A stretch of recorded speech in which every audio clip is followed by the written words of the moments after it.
Panik sa Dubai International Airport matapos ang umano'y Iranian drone strike. Dubai, nagkaroon ng matinding takot at kaguluhan sa loob ng Dubai International Airport matapos ang isang insidenteng iniulat na maaaring may kaugnayan sa isang Iranian suicide drone, kasabay ng lumalawak na drone strikes ng Tehran sa gitnang silangan. Sa mga video na kumalat sa social media, makikitang nagtatakbuhan ang mga pasahero palabas ng isa sa mga terminal habang makapal na usok ang bumabalot sa loob ng concourse. Ang ilang bahagi ng terminal ay iniulat na nagtamo ng pinsala, dahilan upang agad ipatupad ang evacuation procedure sa paliparan.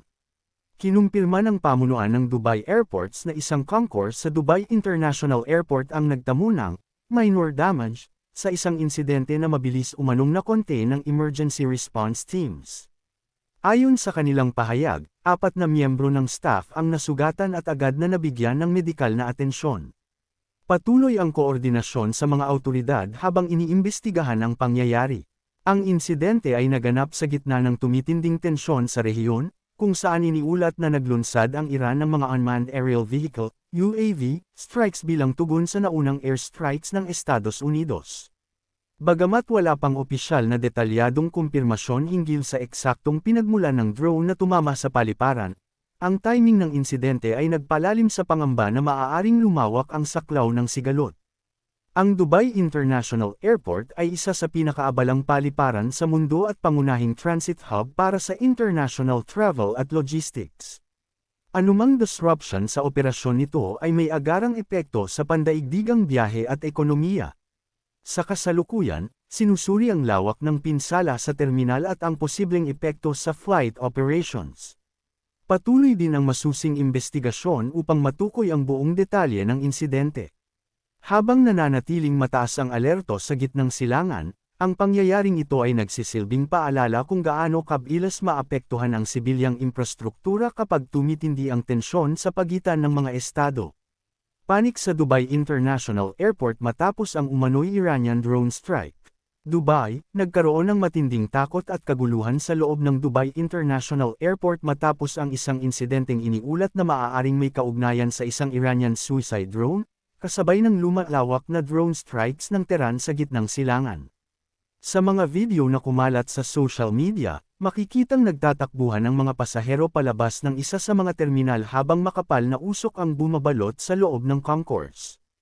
Ang ilang bahagi ng terminal ay iniulat na nagtamo ng pinsala, dahilan upang agad ipatupad ang evacuation procedure sa paliparan.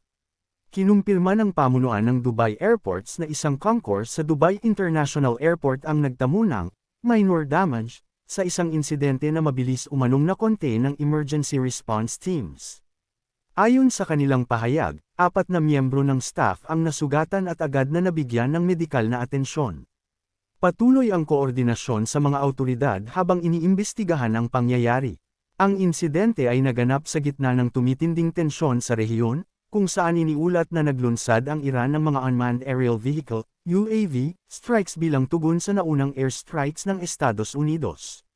Bagamat wala pang opisyal na detalyadong kumpirmasyon hinggil sa eksaktong pinagmulan ng drone na tumama sa paliparan, ang timing ng insidente ay nagpalalim sa pangamba na maaaring lumawak ang saklaw ng sigalot.